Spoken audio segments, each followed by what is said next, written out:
My name is Miller Files, and before I take you into the darkness of the Son of Sam investigation, I need you to understand the kind of city New York was in 1976. People today imagine a glamorous skyline, neon lights, and the unshakable energy of a modern metropolis. But back then, this city was breathing through broken ribs. It was loud, chaotic, starving, wounded, and yet somehow still alive. The subways were covered in graffiti, like open wounds painted across the steel skin of the city.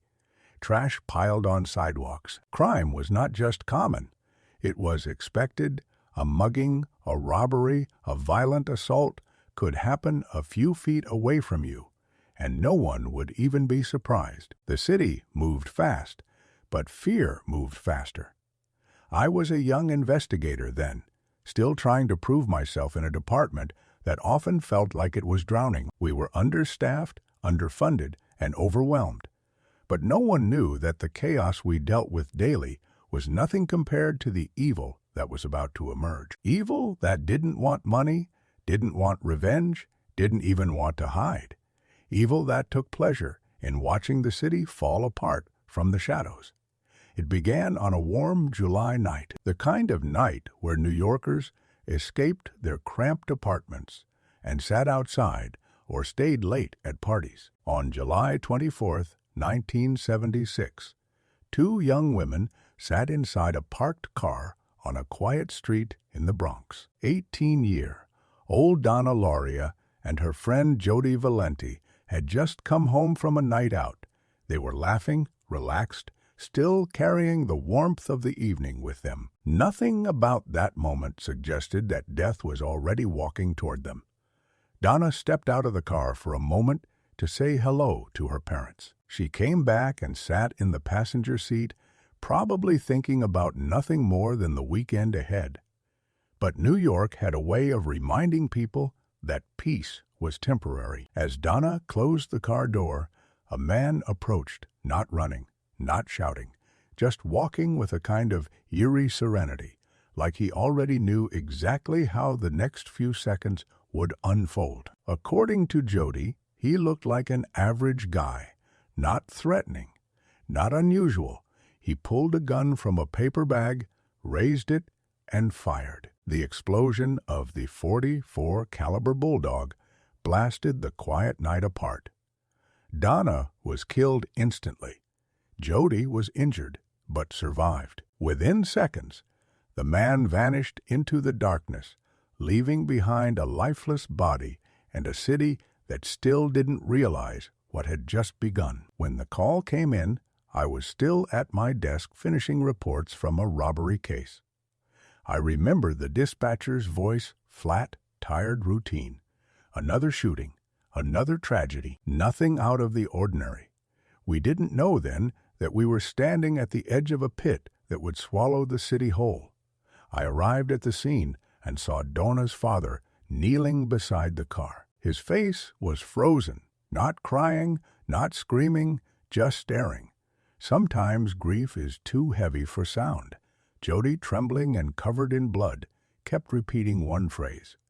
He just walked up and shot us. We processed the crime scene the way we always did. Photographs, measurements, statements, shell casings. But even then, something about this felt wrong. It felt too cold, too methodical, too empty of motive. Most shootings we dealt with had a reason: money, jealousy, drugs, anger. This one had nothing, just death. I wrote the details in my notebook that night without knowing I would come back to that page hundreds of times over the next year. Donna's murder didn't explode across newspapers. It didn't ignite panic. It was just another wound on a city already covered in scars. But the man who pulled the trigger didn't want attention yet. Not then. He was patient. He was waiting for the moment he could control the narrative. 3 months passed. Autumn crept into the city. The leaves were turning brown, the nights grew colder, and people were preparing for winter. Crime didn't stop, of course. It never did. Every week brought new cases across my desk. Most were solvable. Others faded into the background noise of New York's endless storm. But on October 26th, another shooting tore through the calm of a quiet Queens neighborhood. This time, the victims were Carl DeNaro and his friend, Rosemary Keenan. They were sitting inside a parked car after leaving a bar. Just like Donna and Jody, they were relaxed, talking about nothing important, unaware that they had become prey. The shooter approached silently and fired multiple shots into the vehicle. Carl suffered severe head injuries.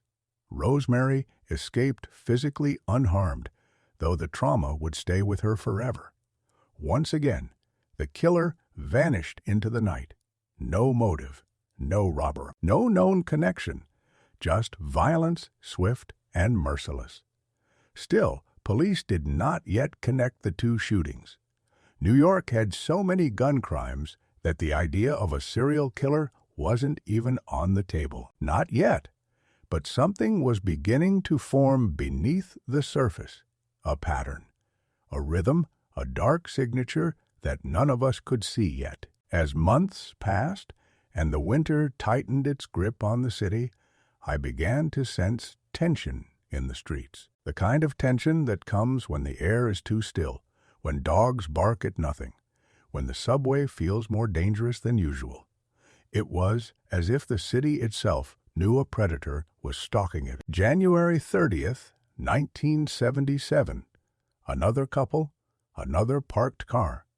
Christine Frond and her fiancé, John Deal, were sitting outside a movie theater in Queens. They were deciding whether to go for a late-night snack or head home. They never got the chance to decide. A man walked up to their car, lifted a gun, and fired.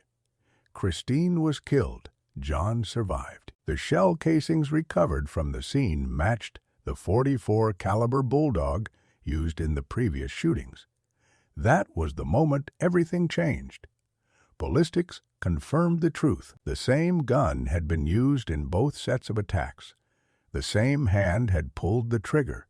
The same darkness was hunting the city. For the first time, we had the chilling realization that a serial killer was loose in New York, and that realization spread through the department like cold water. We formed a task force, though calling it a task force made it sound more organized than it was. In reality, it was a desperate gathering of detectives trying to make sense of a puzzle with no corners. We worked long hours trying to map the killer's movements, motives, habits. But he didn't leave enough behind. He didn't stay long enough. He didn't speak. And silence, in an investigation, is the most brutal enemy of all. Then came the night of April 8th, 1977. The night the killer stopped being a phantom and became something else entirely. Valentina Suriani and Alexander Esau were found shot inside their car in the Bronx. Both were killed, but this time something new was waiting for us. Something that felt like a hand reaching out from the darkness and gripping us by the throat. A letter addressed to the NYPD, written in jagged, erratic handwriting, yet disturbingly playful. The writer introduced himself with words that would soon ignite terror across the nation. I am the son of Sam. I love to hunt. I love to kill. I will not stop. He mocked us. He taunted us. He described himself as a servant of some demonic force. But it wasn't the words that frightened me. It was the joy behind them, the pride, the thrill of finally revealing himself. He wasn't just killing to kill, he was performing. He wanted an audience. The next morning, newspapers exploded with headlines. The .44 caliber killer had a name now, Son of Sam. And once you give evil a name, it grows teeth. Across the city, panic began to bloom. Women were afraid to go out at night. Couples avoided sitting in cars. People looked over their shoulders while walking home. The silence in the streets changed. It wasn't peaceful anymore. It was suffocating. Inside the department, frustration grew. Every new report, every interview, every map we built led nowhere. The killer was choosing victims with no pattern beyond convenience. Anyone could be next. Anyone could cross paths with him in a dark street or a quiet park. The city was sleeping less and fearing more. And I, along with every other investigator on this case, felt the clock ticking louder each day. The son of Sam had stepped into the light with his letters. Now he was daring us to catch him, and we had no idea how. That is where episode 1 ends. A city slowly losing control, a killer gaining confidence, and our investigation just beginning. The morning after the Son of Sam letter leaked to the public, New York woke up as if its heartbeat had changed overnight. I remember stepping out of my apartment that day and feeling something different in the air. The usual noise of the street was still there, cars honking, vendors shouting, trains rumbling overhead, but it all felt muted under a layer of anxiety none of us could quite name yet. Fear has a sound, and New York had started to carry that sound everywhere it went. In the squad room, the atmosphere had shifted completely. The letter did something none of us had anticipated. It transformed the killer from an unknown gunman into a storyteller, someone who believed he was orchestrating a grand narrative. The crime scenes were no longer just physical locations. They were stages, and we were no longer simply investigators. We were the audience he was performing for. That realization stung in a way I cannot quite put into words. No detective wants to feel played by the very man he is chasing.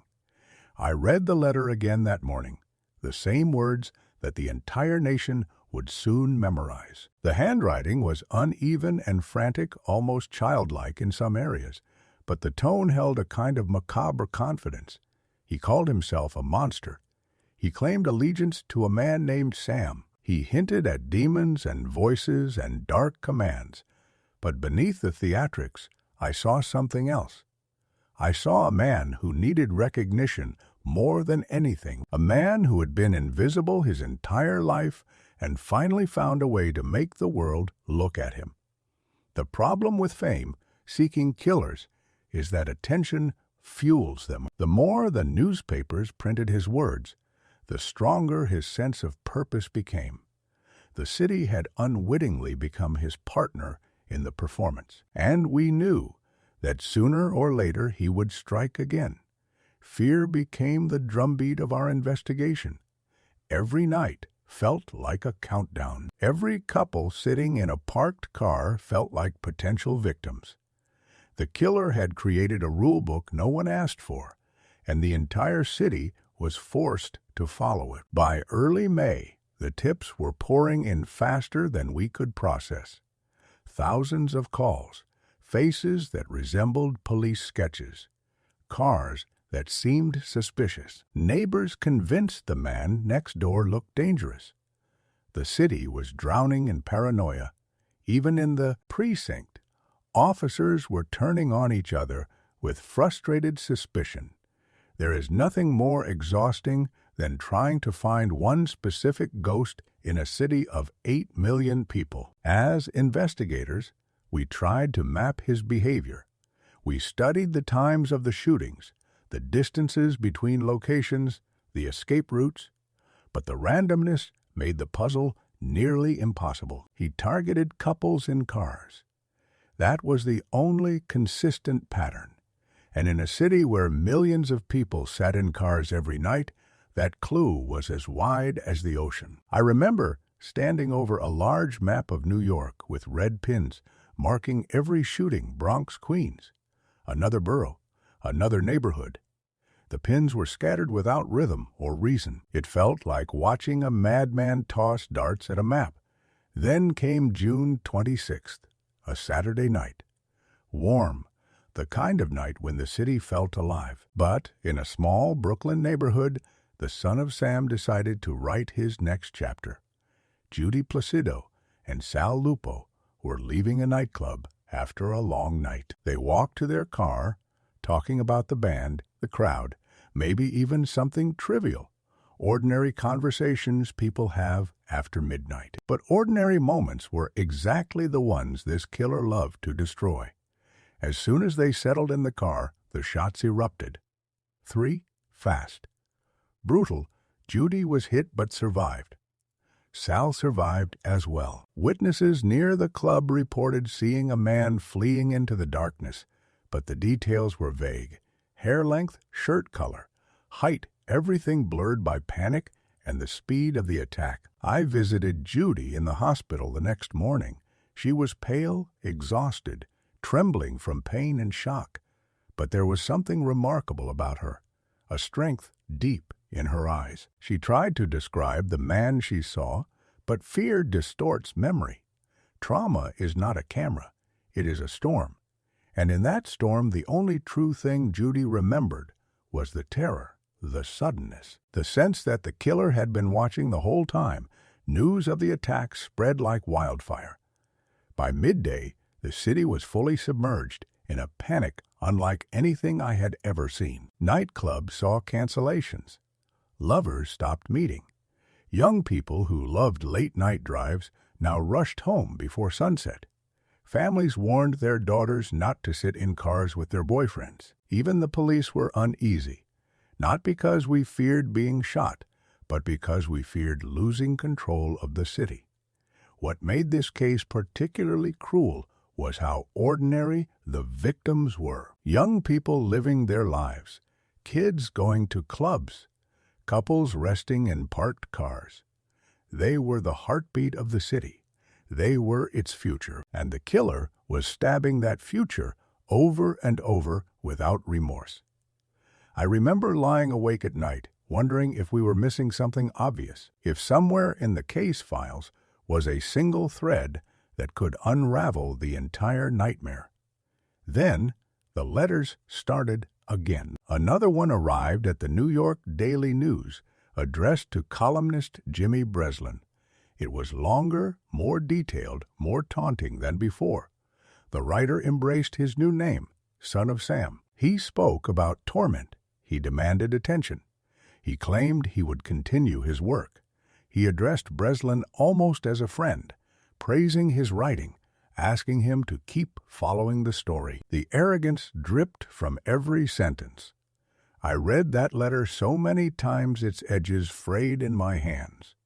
When the letter was published, the city erupted again. People went out and bought newspapers just to read the words of the man haunting their nights.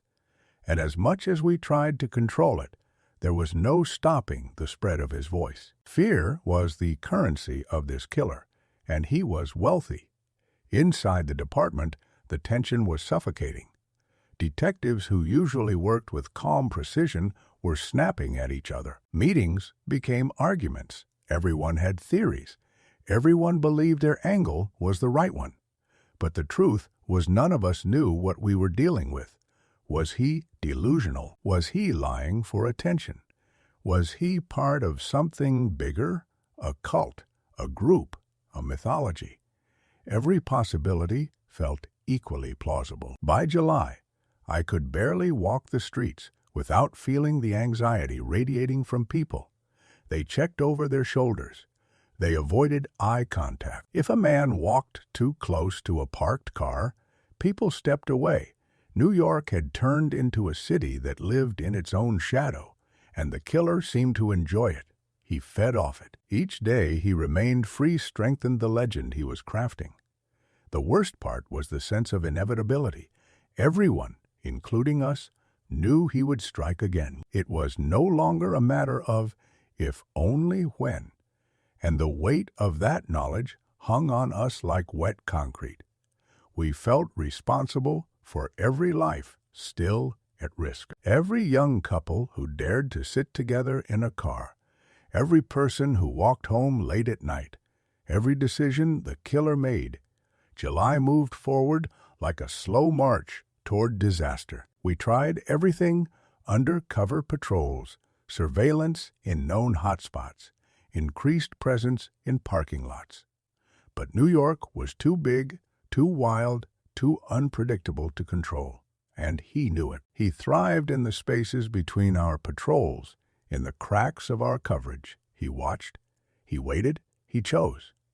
That was the city, the night of July 31st, 1977, a city tight as a wound, a city holding its breath, a city unaware that the next shooting would be the last, not because the killer was finished, but because his final mistake was only hours away. Before that night came, before the final tragedy unfolded, I felt something strange. A heaviness in my chest, a sense that the case was reaching its boiling point. It felt as though all the fear, tension, and chaos of the past year were converging. The city was nearing a breaking point, and so was the killer. The story of that night will come in the next episode. But understand this: by the end of July 1977, New York was no longer just afraid. It was traumatized. And the son of Sam had become more than a criminal. He had become a symbol of what happens when darkness realizes it can control the light. This is where episode 2 ends. The city trapped in fear, the killer still hunting, and the investigation only halfway toward the truth. The final night began like any other New York summer night. Warm, humming with street noise.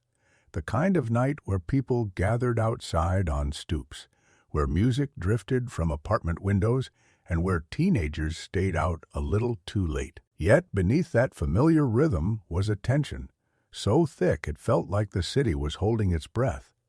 New York had become a creature aware of its predator. Every shadow felt inhabited. Every late-night street felt like a hunting ground. And yet life continued, because in New York life always continues, even when fear lurks below its surface. July 31st, 1977 was a Saturday. I remember the humidity, the sticky kind that made shirts cling to your back. I remember the sky hazy with city lights and a faint amber glow that made the darkness look heavier than usual. I remember how quiet my own apartment felt as I prepared for another long night on the case. Sleep had become a stranger. The son of Sam had stolen rest from all of us. Earlier that day, the task force met for hours, going over maps, discussing potential hotspots, trying to predict the unpredictable. We were exhausted, and exhaustion is a dangerous companion in police work. It makes you doubt yourself.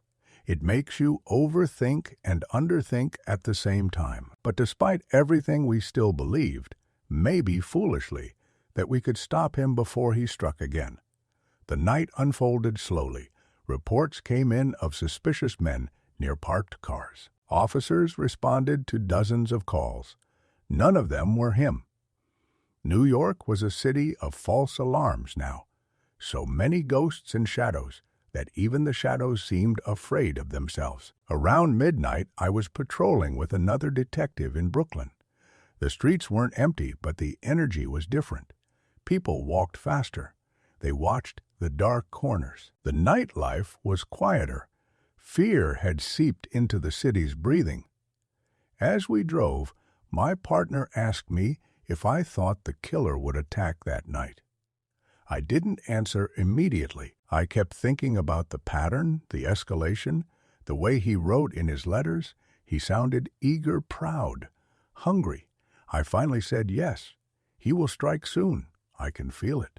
I was not wrong, but the city was large, and our coverage was painfully small compared to the spaces he could hide in. While we continued our patrol across Brooklyn, a young couple named Stacy Moskowitz and Robert Violante were enjoying a late night out. They were in Bath Beach near Shore Parkway, a place where couples often gathered to escape the cramped apartments and noise of the city. It was the kind of place where young people went to steal a little romance from the night. They had no reason to expect danger. They had no reason to believe the killer had chosen that exact moment, that exact neighborhood, that exact car. Witnesses later described a man watching them from the shadows. He moved slowly, almost rhythmically, as though studying the moment he wanted to invade. He approached the passenger side of the car, lifted his gun, and fired. The shots shattered the quiet and changed the city forever. Stacy was fatally wounded. Robert survived, but he lost much of his vision. A night that should have been innocent became another scene in the nightmare. The call came over the radio at 1:20 a.m., a shooting possible match to the son of Sam. My heart tightened. I knew before we even reached the scene. I knew by the tone in the dispatcher's voice. It had the same hollow echo I had heard so many times before. When I arrived, the lights from police cars washed the street in red and blue. Officers tried to push back the crowd. People whispered the words none of them wanted to say aloud. Son of Sam. Another one again. And this time the chaos felt different. It felt frighteningly close to an ending, though none of us understood how. As I examined the scene, something caught my attention. A young woman approached officers and told them she had seen someone she thought was suspicious. Her memory was sharp, not clouded by trauma in the way other witnesses often were. She had seen a man around the area earlier that night. More importantly, she had seen him walking toward a parked car that had received a parking ticket around the time of the shooting. Her statement was like a thin string in a tangled web, something fragile but worth pulling. This was the moment the investigation began to turn. The vehicle, she described, had been ticketed for being parked too close to a fire hydrant, a routine violation that had nothing to do with murder except for the fact that the timing matched the attack almost perfectly. We ran the plate through the system. The name returned was one I had never seen before. David Berkowitz of Yonkers. The name meant nothing at the time. A stranger among millions.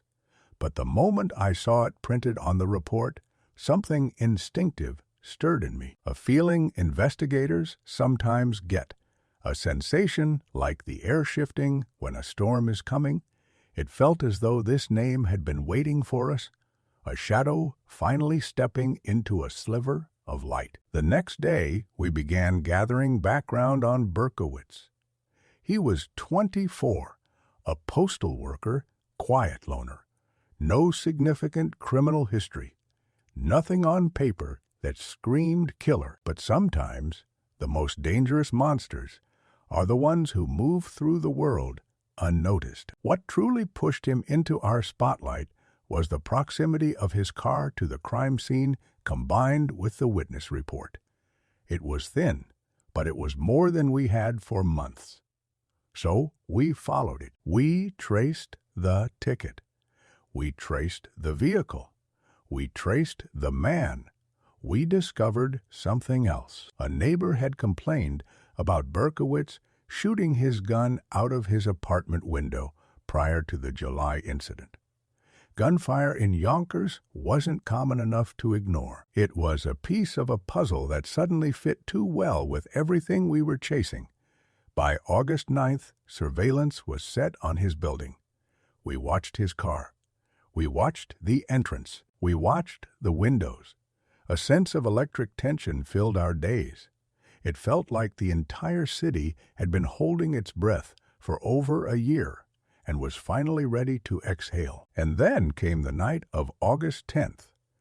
I remember the streetlights, dim and flickering, as though they too were worn out by the past months. I remember standing near his building, my heart pounding with the kind of certainty you rarely get in police work.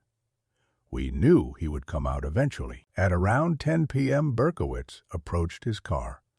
Calm, unhurried, almost casual.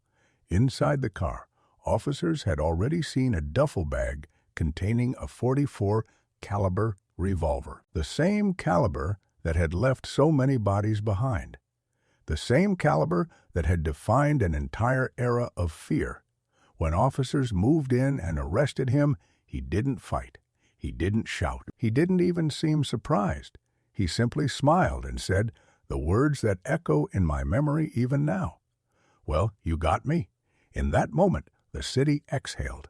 But the story was far from over. Capturing him was only the beginning of understanding the darkness we had been chasing, only the beginning of understanding why he killed, why he wrote the letters, why he wanted the world to know his name.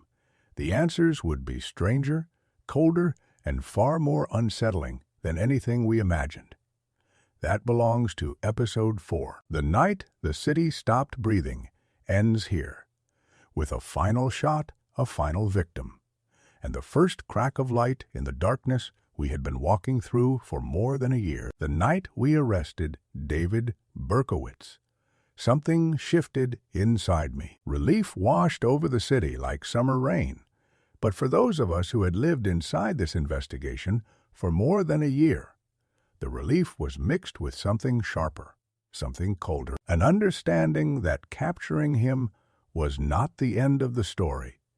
It was merely the end of his violence. The darkness that shaped him, the motives wrapped beneath his madness, the strange mythology he carried in his letters, all of that still lived in the unanswered questions that filled our case files. And now that he was in custody, it was finally time to face those questions. After the arrest, Berkowitz was brought into the precinct, calm as stone. Even sitting in handcuffs, he looked less like a killer and more like an average man from the neighborhood. That ordinariness unsettled me more than any display of rage could have. Evil, I realized, does not always take the form of monsters. Sometimes it wears the face of a man who could live next door. The interrogation room was small and brightly lit, the kind of room that pressed the truth out of people simply through discomfort. When I entered, he looked up at me with dark, flat eyes. Not wild, not fearful, merely present, like he had been expecting this moment for a long time. I introduced myself. He nodded, almost politely, and then he spoke before anyone could ask the first question. "I am the son of Sam." The simplicity of that sentence sent a chill down my spine. He said it without pride and without shame. It was not an alias to him. It was an identity, a role he had carved for himself out of loneliness and fury. He said it like a man introducing himself at a dinner party, not like one admitting to a string of brutal murders. We asked him why he killed. At first he smiled, a thin twitch at the corner of his mouth. Then he began to explain the mythology he had written about in his letters. He spoke of demons. He spoke of a man named Sam, whose dog, he claimed, was possessed and commanded him to kill. He spoke of voices that whispered orders into his ears. It all sounded like a twisted sermon born from a mind desperate to justify itself. But as he talked, I watched him closely. His eyes did not flicker with the frenzy of someone lost in delusion. His hands did not tremble. His voice was steady, almost rehearsed, like a man telling a story he had polished over time, a story that made his crimes feel larger, more theatrical, a story that gave him the mythic stature he craved. At one point, I leaned forward and asked him quietly whether he truly believed the things he was saying. The room fell still. He looked directly at me for the first time. Then he lowered his voice and spoke with disarming calm. People believe what they want to believe. It was not the answer of a madman. It was the answer of a man who knew exactly what he had done and understood the power of narrative. He knew that the idea of a demon-controlled killer would haunt people more than the truth. And perhaps that was what he wanted most. Not just fear, legacy. But the truth was simpler, much simpler. When he finally dropped the mythology, What remained was a man eaten alive by bitterness, a man drowning in resentment toward the world, a man who felt invisible and powerless until he discovered that a gun could make the world listen. No demons, no orders, only rage and the intoxicating control that violence offered him. As the interrogation continued, he provided details of the attacks with eerie detachment. He remembered the positions of his victims, the sound of the gun, the timing of his escape. He remembered everything, not with remorse, but with precision. It was like watching someone describe scenes from a film he had seen many times. There was an almost clinical coldness to his words. One detail struck me more deeply than the others. He admitted that after some of the shootings, he returned home and wrote in his journal as if documenting a ritual. There was no chaos in him, no frenzy, just routine. The realization that he compartmentalized murder so neatly made him seem even more chilling. After several hours, we ended the interrogation and moved to the larger picture. The media was exploding outside the precinct. Reporters shouted his name. Camera flashes lit up the street. The city was starving for a face to attach to its nightmare, and now they had one. But we needed more than a face. We needed to understand the full scope of his violence. We needed confirmation that he acted alone. This became a pressing issue when rumors began spreading that he might have been part of a larger cult. The letters had references to dark rituals, the symbolic language, the cryptic tone. Some investigators speculated that there was a network behind the crimes, a web of hidden figures. But when we pressed him on it, he dodged the questions with a strange mix of amusement and annoyance. I acted alone. That is all you need to know. His refusal to elaborate left the door open for conspiracy theories that would last decades. And even now, I can say with honesty that some shadows in this case remain longer than they should.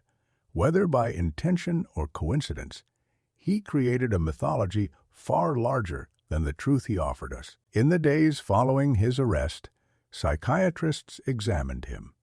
Lawyers prepared strategies. The courts awaited the storm of media attention. But in the quiet moments, when I reviewed the case files that had consumed my life for more than a year, I realized something unexpected. The most frightening part of this case was not the violence itself, it was the ordinariness behind it.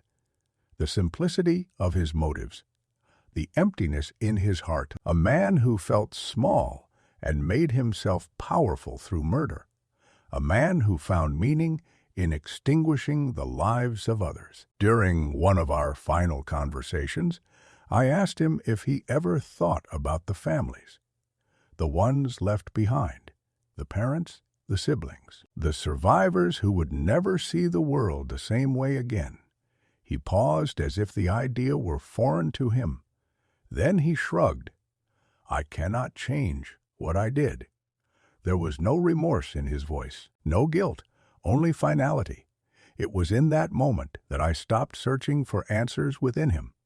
Some people do not kill because of trauma or delusion or complicated psychological forces. Some kill because they choose to, and sometimes that choice is the darkest truth of all. As the court prepared for trial, Berkowitz unexpectedly entered a guilty plea. No theatrics, no attempt at denying, no insanity defense. With that plea, the legal process ended quickly. He was sentenced to life in prison, multiple terms ensuring he would never taste freedom again. When the verdict was announced, the city felt the echo of closure, not joy, not celebration. Closure, a wound stitched but still tender. Walking out of the courthouse that day, I looked up at the skyline. New York was still scarred by what had happened, but it was standing. It had endured. It had breathed again after holding its breath for more than a year. But in the quiet of my own thoughts, I knew the truth. The arrest ended the killings, The trial ended the story, but the fear he created, the mythology he fed, the darkness he awakened in the city, those things outlived him. The human mind fears the unknown more than anything else, and Son of Sam had used that fear like a weapon. Long after he was locked away, the shadow he cast still lingered. This is the end of episode 4. The final episode will explore the aftermath, the scars left behind, the laws created in response, and the way a single man changed an entire city forever. In the days following David Berkowitz's sentencing, the city of New York found itself in a strange state of recovery. It was as if the metropolis had been holding its breath for more than a year and finally allowed itself to exhale. Yet breathing did not mean healing. Healing requires understanding. It requires time. And for a city that had endured fear on a scale rarely seen before, the questions left behind were as heavy as the silence that followed. I remember standing outside the courthouse the day he was officially sentenced. The sky above was a muted gray, the kind that makes buildings look taller and people look smaller. Reporters gathered in clusters, their voices blending into a restless hum. Families of victims stood nearby, some with tears, some with expressions so hollow that no verdict could ever fill them. And in the center of all of it, the realization settled like fog. The killing had ended, but the damage was far from over. In the weeks that followed, the city tried to return to routine. Cars again filled the quiet streets, where couples once feared to park. Young people stepped out into the night without constantly checking over their shoulders. Life crept back in slowly, like sunlight through a cracked window. But underneath the surface, the city had changed. People carried the weight of the past year in their walk, their conversations, their habits. Trauma has a way of engraving itself into daily existence, and New York was no exception. One of the most significant outcomes of the case was the birth of a new law. Legislators moved quickly to prevent criminals from profiting off the publicity of their crimes. They called it the Son of Sam Law, a name that still feels unsettling to speak aloud.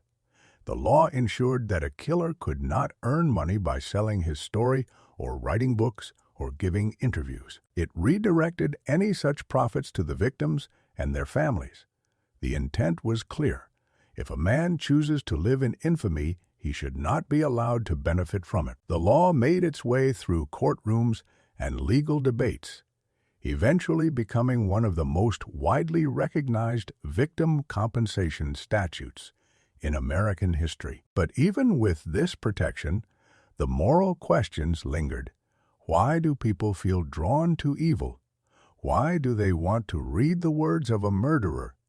Why do notorious criminals become dark celebrities? These questions are larger than any law can solve. They reach into human psychology, into curiosity, into fear, into the part of the mind that tries to confront danger by understanding it. For me, the aftermath of the case was marked by a new kind of introspection. During the investigation, my world had been a tight corridor of maps, witness statements, ballistics, reports, and sleepless nights. But once Berkowitz was behind bars, the noise faded and a deeper question came into focus. How does a man become what he became? What turns loneliness into violence? What transforms resentment into murder? And perhaps the most haunting question of all, could someone like him emerge again? The truth, unsettling as it is yes. Evil does not belong to one person. It waits in the corners of human nature. It grows in silence. It thrives in isolation. The Son of Sam case did not reveal a new kind of darkness. It revealed a darkness we had ignored. Many survivors struggled in the years that followed. Some lived with lifelong injuries. Others lived with memories, They could never escape. The families of those killed carried grief, like an inheritance passed down without permission. And even though the killer had been taken away, he still occupied space in their lives. That is the cruelest part of violent crime. The aftermath lasts far longer than the act itself. I met with some of the families after the trial. I expected anger. I expected despair. What I did not expect was the quiet strength many of them shared. They spoke of their loved ones, not as victims, but as people whose lives had been interrupted. They remembered the laughter, the dreams, the futures that were stolen. They held on to those memories fiercely, refusing to let the killer define the narrative. That resilience taught me something profound. Evil can take lives, but it cannot take meaning unless we allow it to. As time passed, the myths surrounding Berkowitz continued to circulate. Theories about accomplices, speculations about cults, whispered stories that refused to fade. Some people needed those theories to make sense of the senseless. Others needed them because the truth felt too mundane, too empty, too human. But regardless of the stories that grew from the case, one fact remained constant. He chose to kill. He acted alone in that choice. And the simplicity of that truth was perhaps the most terrifying part. Years later, I found myself reopening the case files for a documentary crew. The pages were yellowed around the edges, the ink fading in places, but the weight of the story was as heavy as it had been the day we closed the investigation. Looking at those files, I felt a strange mixture of sorrow and clarity. The past was not a series of events on paper. It was the echo of every voice we had listened to, every body we had found, every night we had stayed awake, hoping to prevent the next tragedy. There is a question I have been asked many times. What stayed with me the most? The fear, the chase, the arrest? The answer is none of those things. What stayed with me was the silence. The silence after each shot, the silence in the homes of grieving families, the silence in the city after the final arrest. Silence is where trauma echoes the loudest. Silence is where memory anchors itself. In the end, the Son of Sam case became more than an investigation. It became a mirror held up to a city and to the people who lived within it. A mirror that revealed strength, vulnerability, fear, resilience, and the unspoken truth that darkness does not need to be supernatural to be terrifying. Sometimes it simply wears the face of a man no one noticed. As I close this final chapter, I think back to the beginning, to the first shooting, to the first cry for help, to the first whisper of panic that spread through neighborhoods. The city has changed since then. New York is louder now, brighter, safer in some ways, more dangerous in others. But one thing has remained constant: the memory of what happened, the shadow it left. This is the end of the story. But like all shadows, it never truly disappears. It stretches behind us as a reminder of vigilance, of humanity, of how fragile life can be when darkness finds a voice. And as for me, Miller Files, I carry the story not as a burden, but as a promise to never forget the victims, a promise to remember the lessons, a promise to acknowledge the darkness, but to never let it eclipse the light. The case is closed. The city has moved on, but the shadow of Son of Sam will always remain, just beyond the edge of memory, where fear and truth quietly meet.